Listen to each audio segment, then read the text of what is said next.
Hello again everybody, and welcome. Today's video is one of two, and it's going to be the most requested video I've had. I'm shooting on the Giza plateau, and during our time there we did all the major things, and I'm presenting it as it would be when you go there, so you can experience traveling there yourself, as well as the history of the area, the corruption of the Egyptians, and some AI reconstructions of how things looked when new. Anyway, come along with us, and I hope that you enjoy it.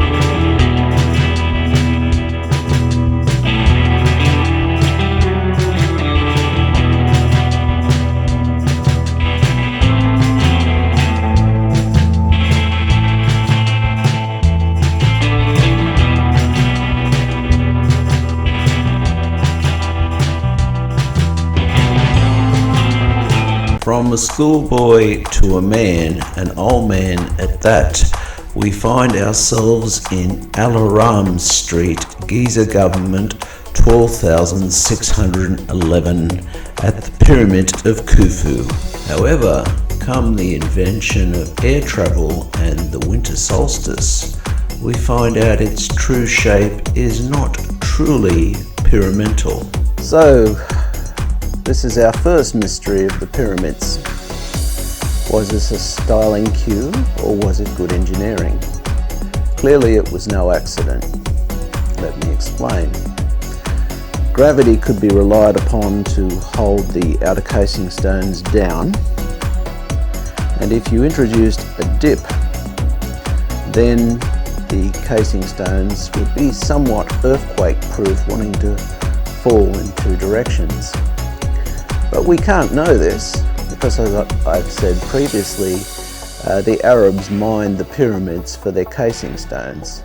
So whether that feature was meant to be seen or unseen, we do not know. But it was clearly not accidental.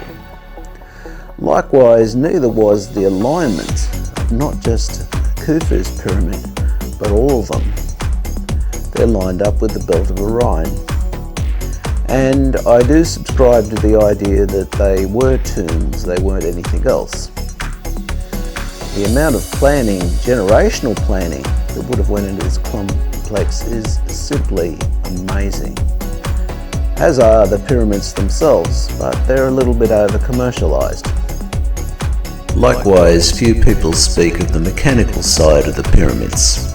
After Khufu was safely installed inside his pyramid, the mechanism to seal it is simply amazing.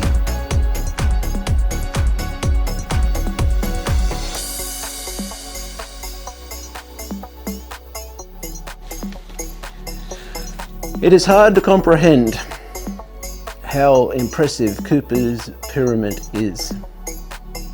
It was literally a man-made mountain. When it was first constructed, it was 146.6 meters high, making it the tallest man-made structure in the world. And it was so for 3,700 years, until the Lincoln Cathedral was built in England. And it was only slightly higher, it was 160 meters high.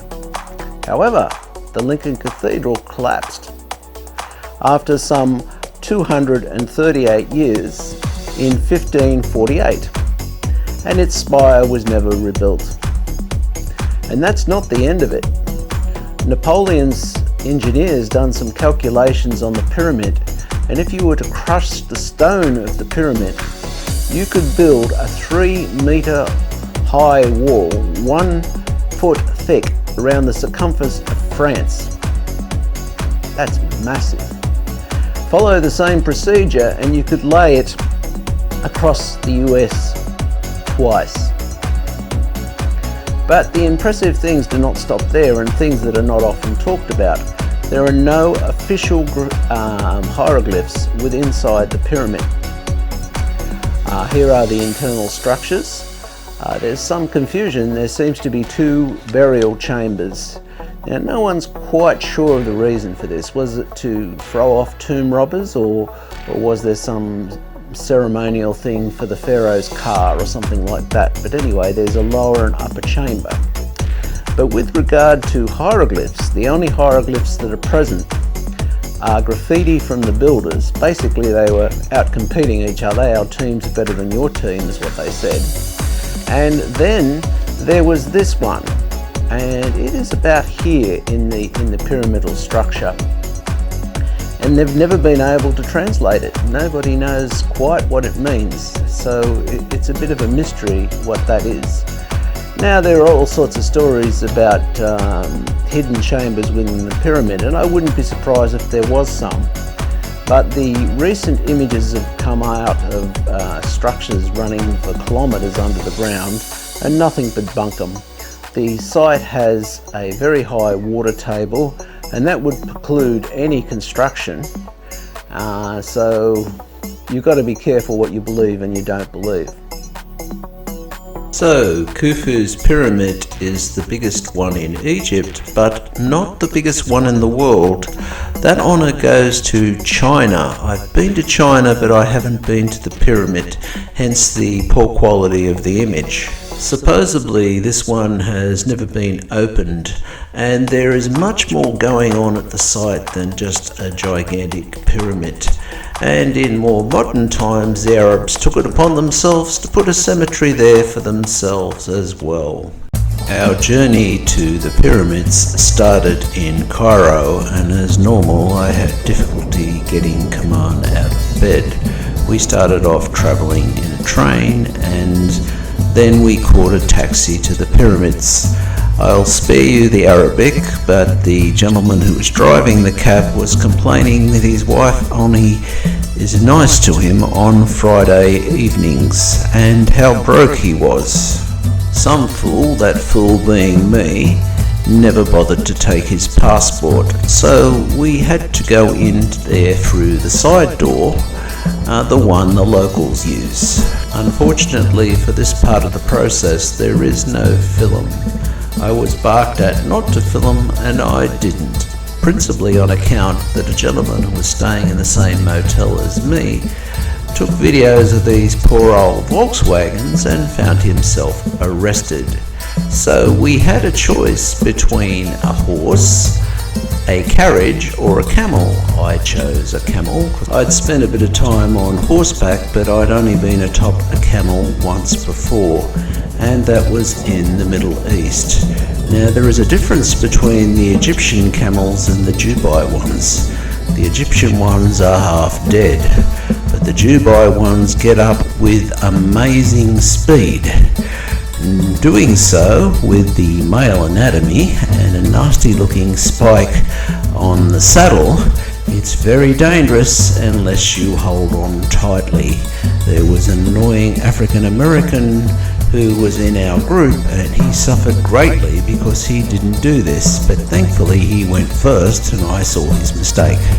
Very quickly I learned that filming atop a camel was not easy. One thing that isn't often talked about is the cemetery, the modern one, very close to the pyramids. Right on the boundary of the Wall of the Crows, or its local name is the Hayt el Grub. It seems the people who live in the Hayt el Grub village, which is very nearby, take privilege in being buried next to the pyramids. However, it is based where the workers once were who built the pyramids, and every time a hole is dug there, something interesting is found, like a forge for forging metal or a bakery for baking bread. I guess if you look hard you can find fragments of the original wall, but the modern one is used for reasons of security, and here it is. Sorry that the footage is portrait rather than landscape. We wanted some video of ourselves and I gave my mobile phone to the guide and this is the way he shot it. So as we slowly make our way to Pharaohs pyramid, that is the second biggest pyramid at the site, there's probably a few things I should share with you. Firstly, all over Egypt and here as well, what it costs depends upon where you're from, and being Australian, well, I automatically qualify for the highest price. Not having a passport, I was somewhat vulnerable because they often asked for proof. Now, all of the operators of these animals, like camels and horses and carriages, are criminals. The guide that was with us would not tell us a thing about what we were looking at. He was more interested in telling us about how big a tip he expected at the end of it.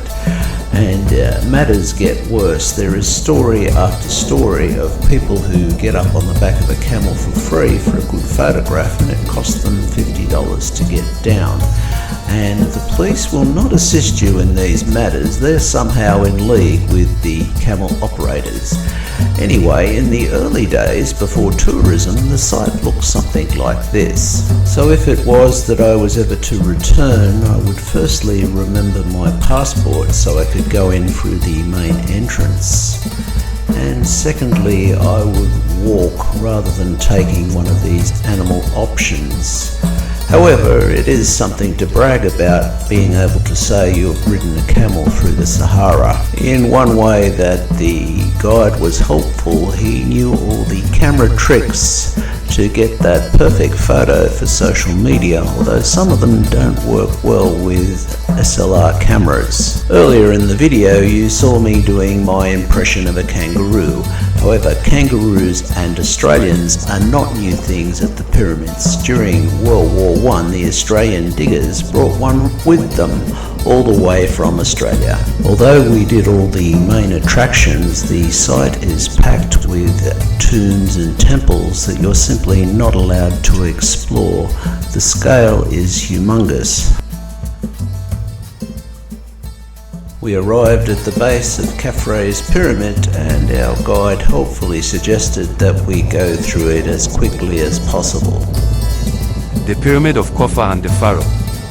The Pyramid of Khufu, Chephren, is the second tallest and second largest of the ancient Egyptian pyramids of Giza.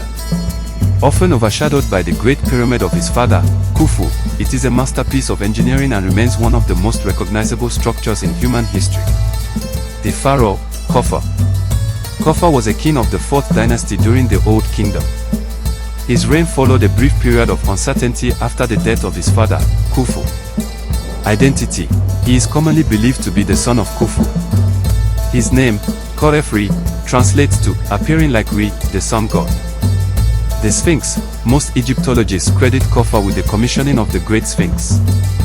It is widely believed that the face of the Sphinx was carved in his likeness, intended to guard his mortuary complex. Legacy: records from later Greek historians like Herodotus portrayed him as a cruel and heretical ruler, similar to his father.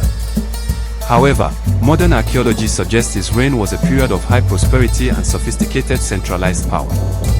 The Pyramid of Khufu. Completed around 2570 BC, the pyramid stands as a testament to the peak of Old Kingdom architectural precision. 1. Dimensions and appearance. Height: originally standing at 143.5 meters, 471 feet, it is currently slightly shorter due to erosion. The cap: it is the only Giza pyramid that still retains its original casing stones at the very top. These smooth white Tura limestone blocks give a glimpse of how all the pyramids would have sparkled in antiquity. The illusion: although it is smaller than the Great Pyramid, it appears taller because it sits on a bedrock foundation that is roughly 10 meters, 33 feet, higher than Khufu's site. 2. Engineering and construction. Slope: the pyramid has a steeper angle than the Great Pyramid, at approximately 53 degrees 10 minutes. Materials: the core consists of local limestone blocks, while the lower course was originally encased in pink Aswan granite. Substructure: unlike Khufu's pyramid, which has chambers high within the masonry, Khufu's burial chamber is located at the base, carved directly into the bedrock. 3. The complex. The pyramid was part of a massive religious and functional landscape. The Valley Temple, built with massive blocks of red granite and floors of white alabaster. This is where the opening of the mouth ceremony likely took place. The causeway, a paved path nearly 500 meters long, connected the Valley Temple to the mortuary temple at the base of the pyramid. Standing at the entrance, I should say that this was the first pyramid I'd ever been in.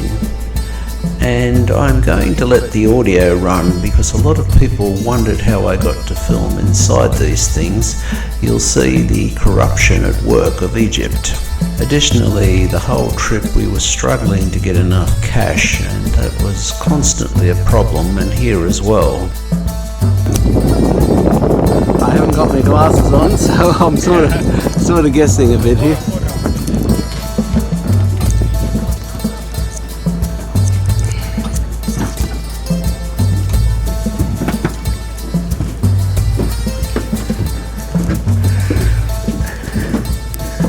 Well, this has taken 50 years. Yeah.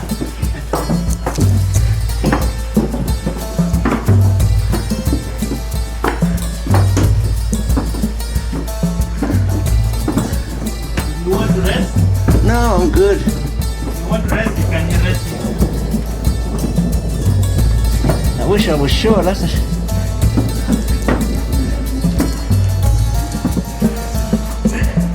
You want to rest? You can rest here. I'm good. Then continue. Oh, I got a traffic jam here. Good luck, brother. It's very far.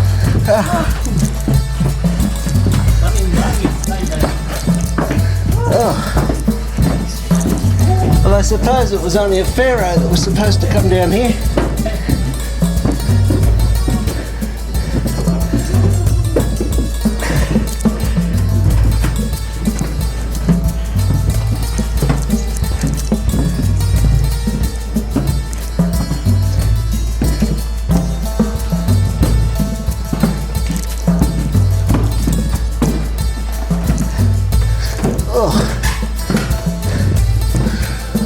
if you are tired, you can go back. No. So we can feel it's very far. Well, there is some engravings in the pyramid.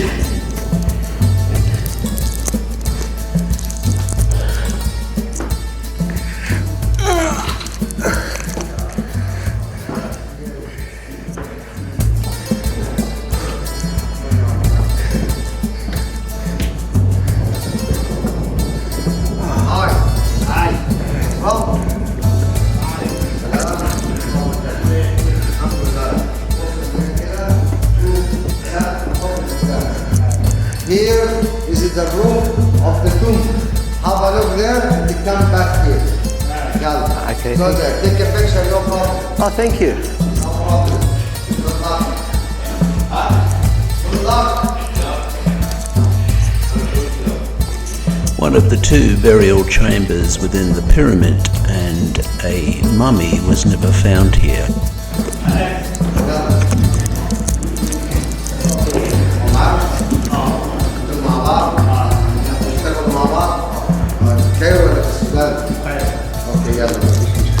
Australia. Take a picture inside. Okay. This is the burial chamber of the king. This is room granite. Okay? Yeah. This is room granite. Yalla. Vamos.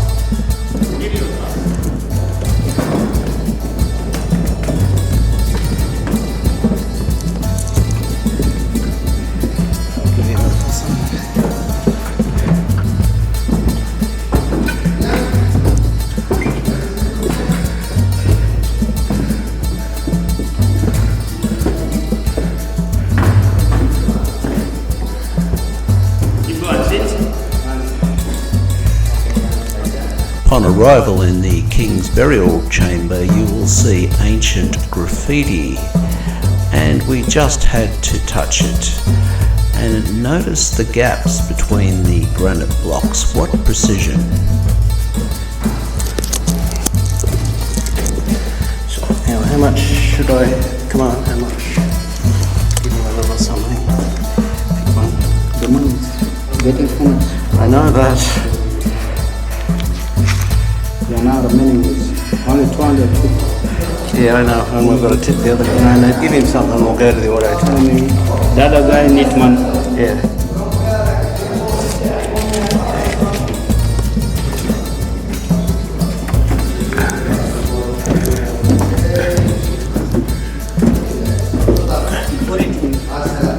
Yep.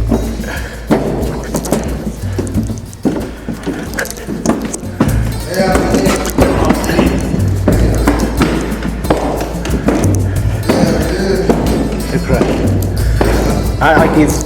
That was me. No, I give.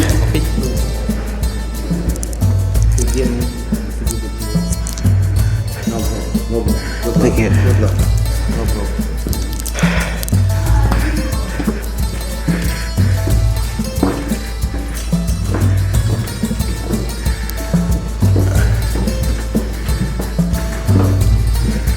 As we begin to exit the pyramid, you can see the treasure that Arabic-speaking command was opening doors for me.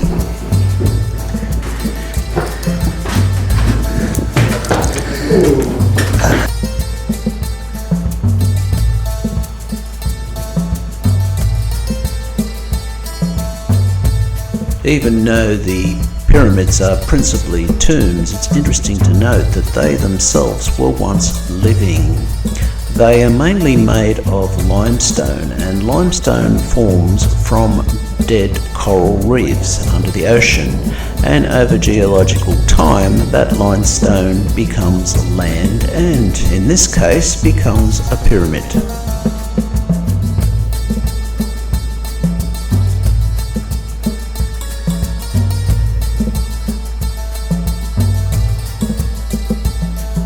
I've cut the audio here because I didn't want to share with everybody my heavy breathing.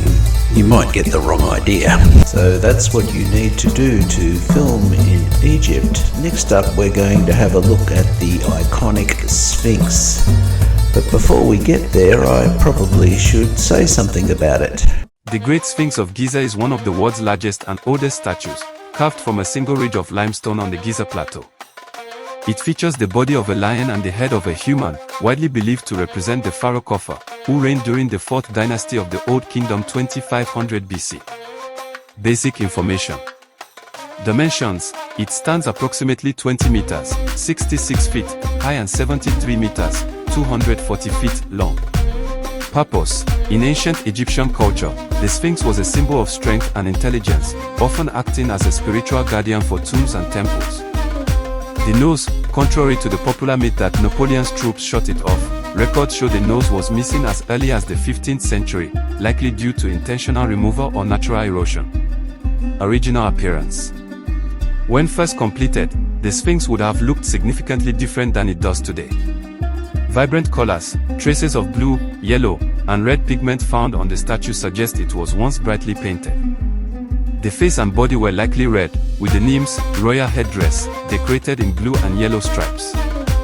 The beard: it originally featured a long, braided ceremonial beard. Fragments of this beard were discovered between the Sphinx's paws in the 19th century and are now held in the British Museum and the Egyptian Museum in Cairo. Smooth finish: while the limestone today shows heavy signs of water and wind erosion, it was originally covered in a layer of fine limestone plaster to smooth out the details before being painted. While the Sphinx is the most famous, many other Sphinxes exist throughout Egypt, such as the Alabaster Sphinx in Memphis or the long avenue of Sphinxes connecting the Luxor and Karnak temples, which showcase a variety of artistic styles and scales. Firstly, it should be said that our guide was of the view that it took us too long to go through the pyramid, but it was pretty much shot in real time, so make up your own mind. And secondly, see that pile of rubble there next to Kaman. It would have either been pullen off or fallen off the pyramid over time. It was just a short ride to see the Sphinx, and I got some amazing photographs. We again dismounted and again was told we should do things quickly. Boo-hoo, Mr. I want a big tip. Coming face to face with the Sphinx for the first time was an interesting feeling. It is something that had always been there, although I'd never seen it for myself, and here it was. Despite all the different languages and all the noise, there was probably one of the most iconic faces in history. The tiling you can see on the Sphinx's paws, as well as other parts of its body, are actually Roman. The Romans did one of the most extensive refurbishments in the Sphinx's history, and it always required attention owing to the soft limestone it was made of. As with everything else in Egypt, there is a lot of conspiracy theories, but I can put one to bed. The hole in the Sphinx's cheek is not a tunnel to go inside, but rather a mounting point for the beard that the Sphinx once had. Now there's a side of the Sphinx you don't see, and what I was surprised to see was the Sphinx had a tail. I never knew it had one, and here it is. So we took our photos with the Sphinx and then watched the Sphinx staring into the future, as the Sphinx always does. And next up we set about exploring the Sphinx temple. However, on the day we was there, that was not possible, and we were getting yelled at to that effect by you-know-who, the man with the horns. So a couple of days later, I come back to the site solo with a group from my motel. Kaman had some unfortunate business to deal with, and we explored Khufu's pyramid and a couple of other interesting things. My Arabic is not good, but interestingly the word for no in Arabic is la, and if you really want to insist, it's la la, and in some English slang, la la is a slang word for a toilet. Just an interesting comparison.